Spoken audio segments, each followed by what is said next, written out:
Welcome to session 2 on thermodynamics. In the previous class, we had seen thermodynamic systems and we had discussed open, closed, and isolated systems.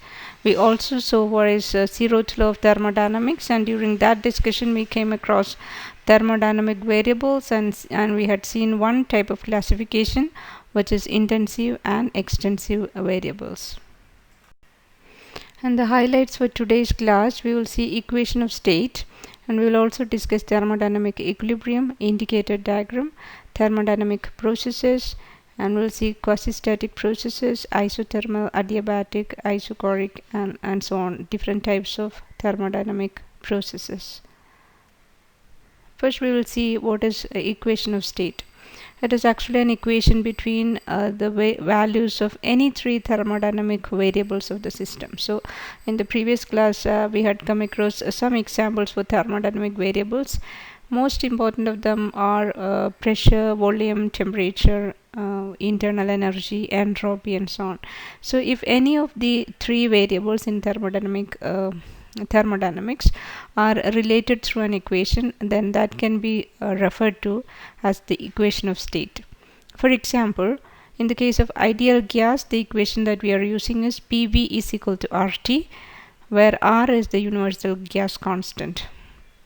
However, in order to consider a system made up of gas molecules to be ideal, there are certain requirements. The two of them I have written down here. The volume of the entire system will equal to the volume of the container, which means we will have to neglect the volume of the individual molecules of gas. And we must also assume that there is no attraction between the molecules, because if there is attraction, they will come closer together and their behavior will be deviating from ideal behavior.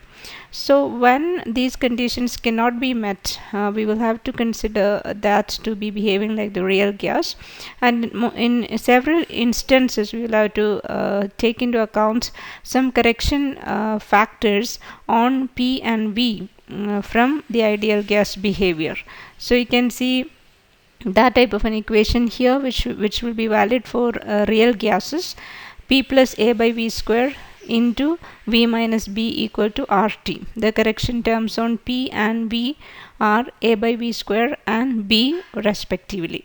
So when such an equation is valid, it is referred to as van der Waals gas or real gas. And whenever the ideal conditions cannot be applied, we will have to make use of this equation. Now we will see what is the difference between real gas and ideal gas. So as I told you earlier, when the entire volume of the system is equal to the volume of the chamber, then only we can assume that it will be behaving like ideal gas. Whereas when we cannot neglect the volume of the individual gas molecules, then we have to consider the van der Waals gas equation.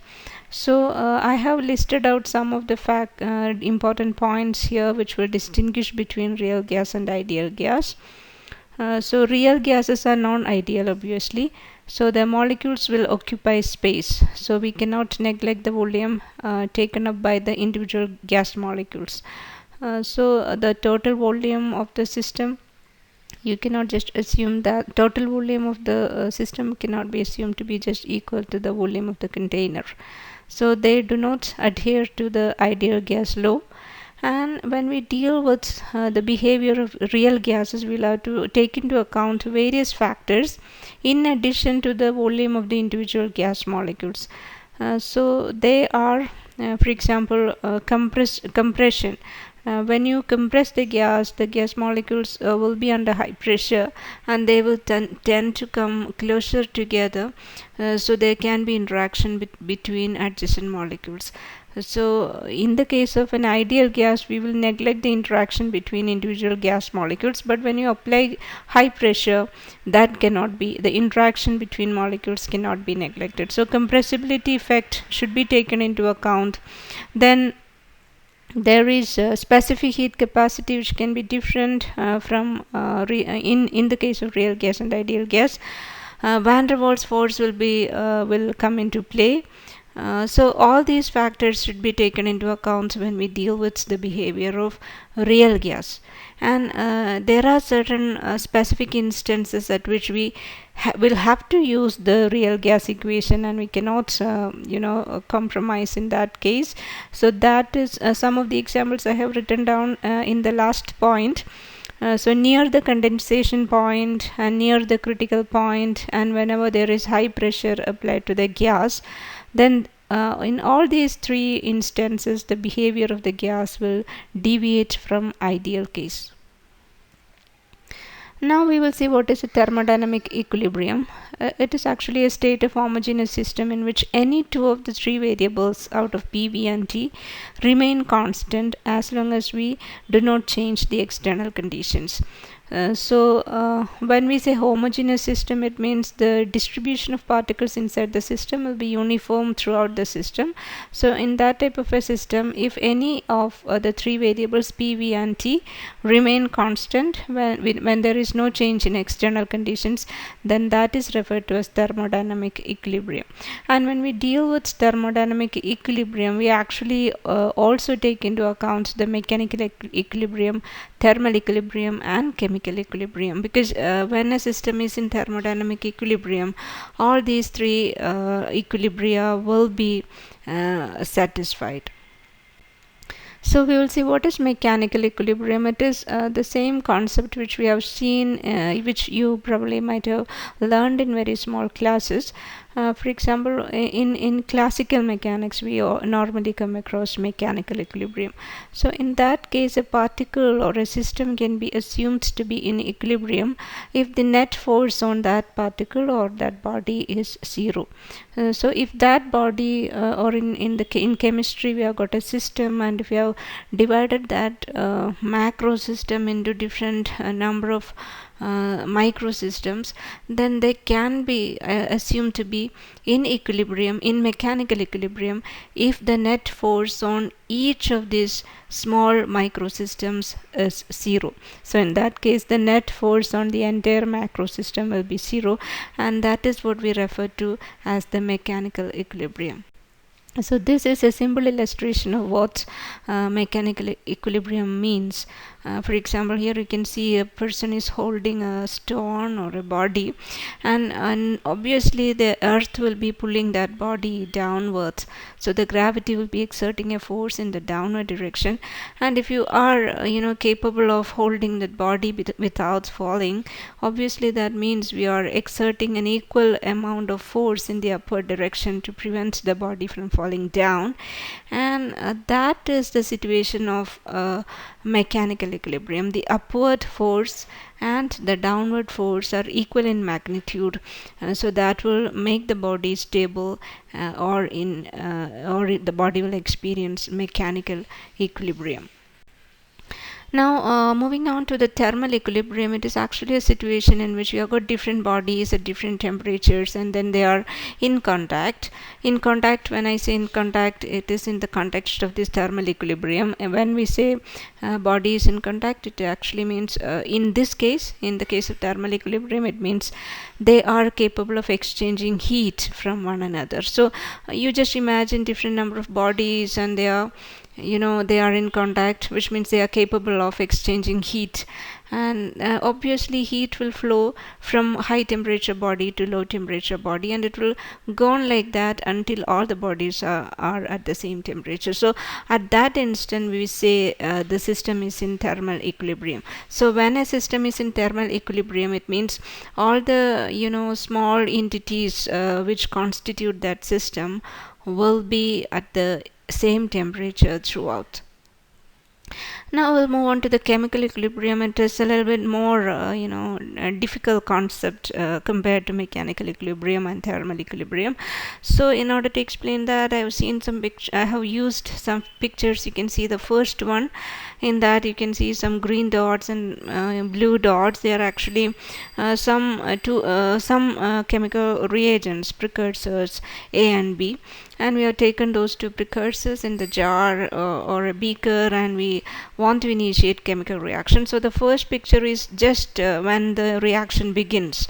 which means we don't have any products at that point of time. The chemical reaction has just started, which means these A and B molecules will be moving towards each other. They can collide with each other, and they will initiate somehow at some point the chemical reaction in the forward direction will be ignited or initiated, and therefore thereafter the rate of forward reaction will be very high.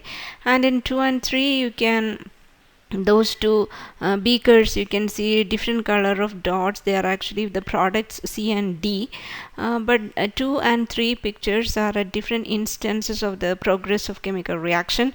In 2 the chemical reaction is advancing, whereas in 3 it is almost nearing the completion of the chemical reaction. So what we have is in 2 the forward reaction will still be high, the collision between A and B will be very high, and the rate of forward reaction will be large. But when we reach 3, actually the almost all A and B have been converted into C and D. So that means now there are not enough precursors to carry out the forward reaction. So the rate of forward reaction will decrease. But compared to the concentration of A and B, now the concentration of C and D is high in the picture 3. So that means the reverse reaction will begin. And in picture 4 you can see rate of forward reaction. It is actually a system of equilibrium in which what we have is C and D will react and it will become A and B. So the forward reaction and backward reaction both are taking place in 4. So so that is a situation where we say there is chemical equilibrium, which means the rate of forward reaction and the rate of backward reaction are equal, which will mean we do not see any the result of any chemical reaction you cannot see, which is as if there is no chemical reaction at all, because whatever A plus B has become C plus D, although C plus D will be converted back into A plus B. So obviously it is as if there is no change in the chemical constituents, or there is no chemical reaction taking place at all. So that is the instant when we say there is chemical equilibrium. So at that instant we can say there is no chemical reaction within the system.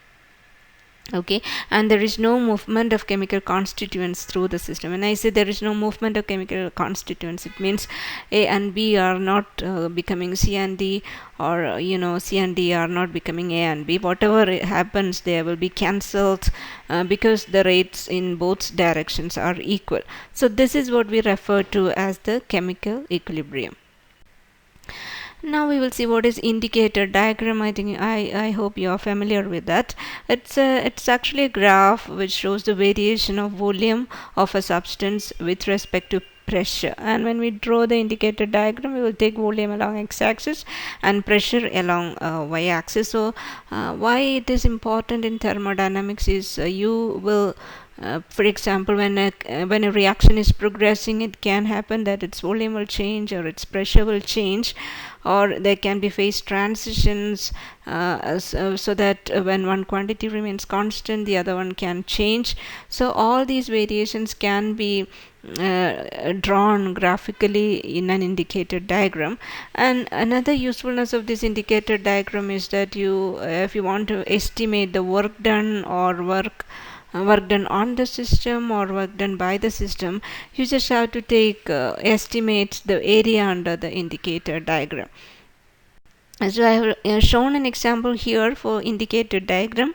You have got the initial system at A and the final system at B, and they are changing from P1 V1 to P2 V2. So from one state to another state it is changing, and throughout that change there are an infinite number of intermediate states through which the system will be taken from A to B, and at every instant you will have a unique value of pressure and volume, and that will be immediately available from the indicator diagram. And see, I have shown two lines which are dropped perpendicular to the x-axis from the point A and B, and if you just calculate the area under the curve using these two vertical lines, you will be able to estimate the work done in that process of change of the system from A to B.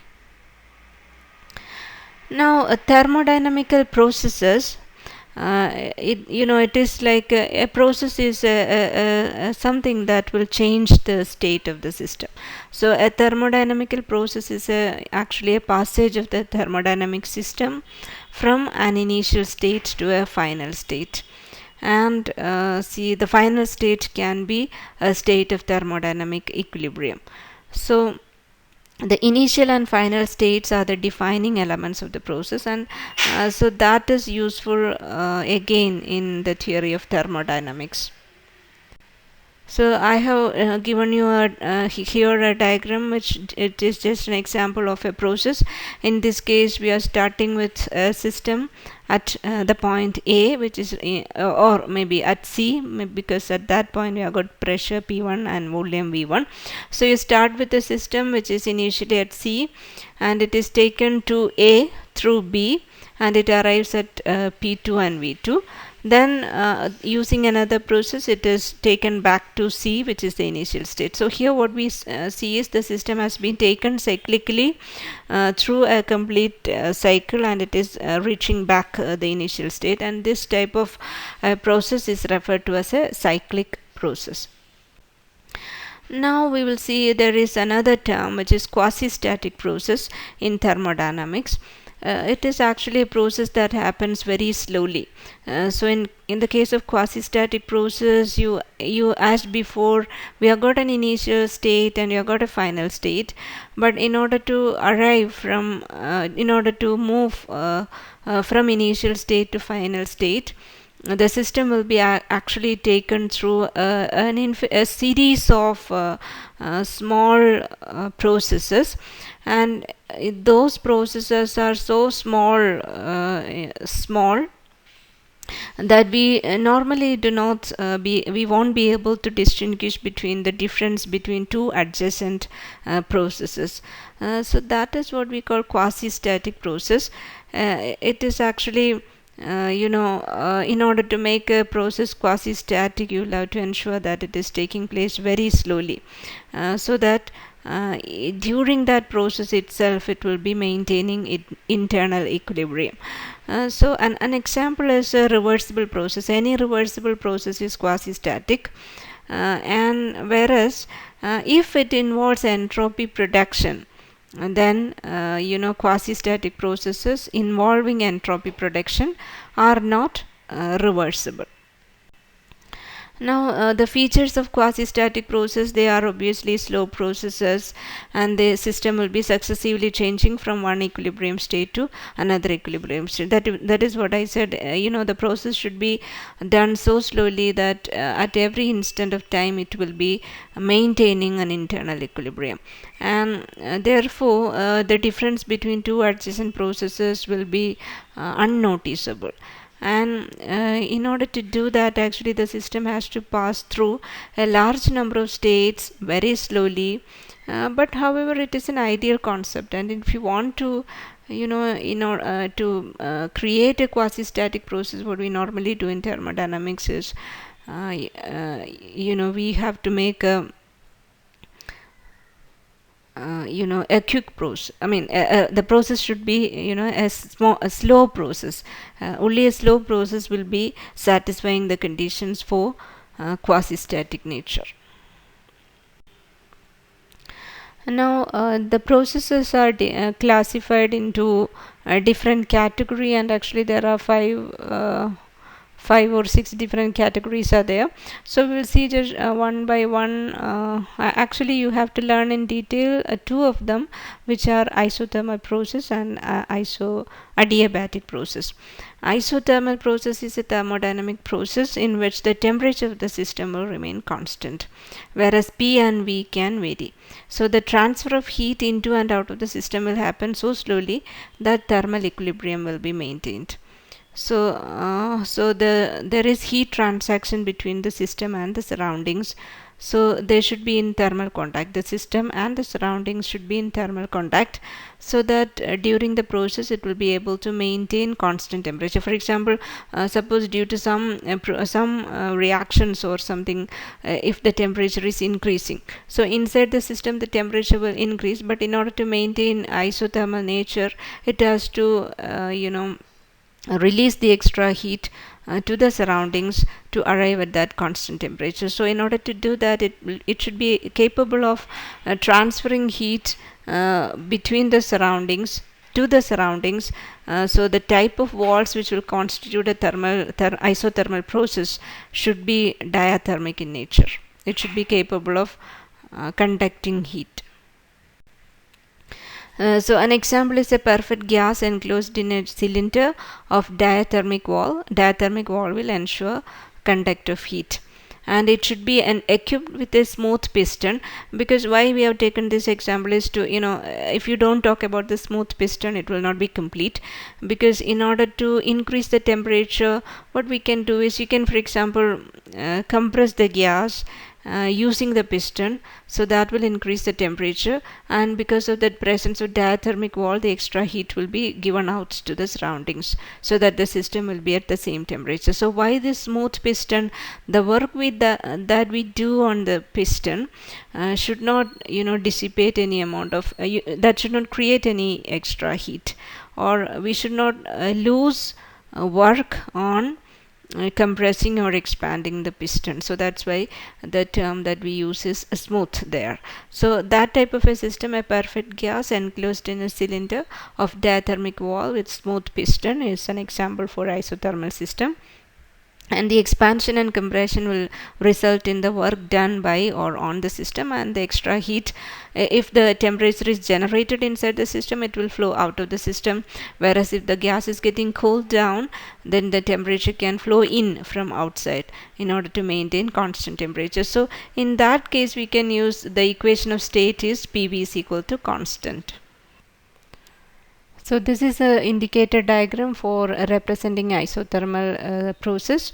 The indicator diagram for isothermal process is also referred to as isothermal or isotherm, and this is one example in which we are actually plotting pressure as a function of volume. So the independent variable is volume, and the pressure is the dependent variable, which is taken along y-axis.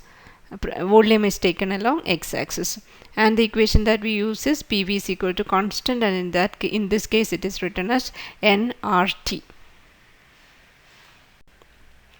The second one is adiabatic process. It occurs without transferring heat or mass between thermodynamic system and the surroundings. So unlike in the case of isothermal process, an adiabatic process will transfer energy to the surroundings, not as heat but only as work. So that is the difference. So in the case of isothermal system, the walls are diathermic. It will not allow the transfer of matter, but it will allow the transfer of heat. Whereas in the case of adiabatic process, the walls should not allow the passage of matter or passage of heat, but it can transfer energy to the surroundings as work. And in that case, the equation for the thermodynamic equation, or the equation of state, is PV raised to gamma is a constant, where gamma is actually the ratio between specific heat at constant pressure and specific heat at constant volume. So gamma is Cp by Cv.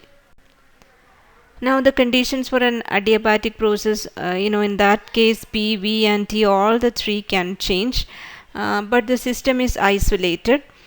So only the transfer of energy is only through work and not as heat. So it should be made up of insulating walls, which will not allow the transfer of matter nor heat through it.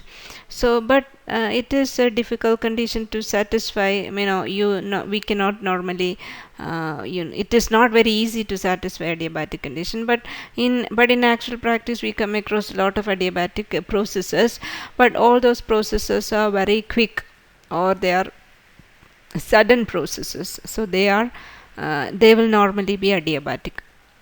Whereas in the case of quasi-static process, it should be a slow process. Now the processes are classified into a different category, and actually there are 5 or 6 different categories are there. So we'll see just one by one. Actually you have to learn in detail two of them, which are isothermal process and adiabatic process. Isothermal process is a thermodynamic process in which the temperature of the system will remain constant, whereas P and V can vary. So then we have got isochoric process in which the volume will remain constant. The movement, or in this case the indicator diagram, is actually a vertical line, which will mean volume will remain constant. And finally we have got this cyclic process in which the system will be taken through a series of stages, but ultimately it will come back to the initial state. So that is represented by closed loop, and that is what we call the cyclic process. So that's all for this class. In the next class we will begin to learn first law of thermodynamics, and we will see all the theory related to the first law of thermodynamics.